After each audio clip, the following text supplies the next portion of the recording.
So guys welcome back to my YouTube channel Vaish vlog. So ఈరోజు అయితే మేమైతే కీసరకు అయితే వెళ్తున్నాం అనమాట. మేమైతే కీసరకు అయితే రీచ్ అయిపోయాము అనమాట.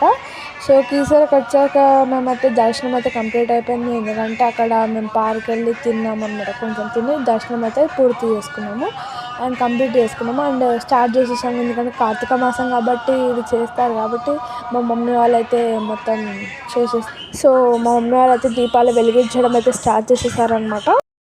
సో అక్కడ వచ్చే గాడుపుకి అయితే ఫుల్ గాడుపు వచ్చిందండి. కానీ అయినా కానీ దీపాలు అయితే లాస్ట్కి ఫైనల్ వెలిగినాయి. అండ్ ఆ ఉసిరికాయ మీద ఇవి నెయ్యి వత్తులు అనమాట. నెయ్యి దీపాలు మా నాన్నమ్మ అయితే ఆ ఉసిరికాయనైతే హోల్డ్ చేసేసి కొబ్బరి పచ్చితో హోల్డ్ చేసేసి దాని మీద నెయ్యి దీపం అయితే పెట్టింది. అక్కడే ఒక లింగం ఉండే, దానికి పాలాభిషేకం చేసినాం అండ్ నైట్ వ్యూ అయితే సెట్ ఉండే కీసరగుట్టది. మా అమ్మ అయితే ఇంటికి రాగానే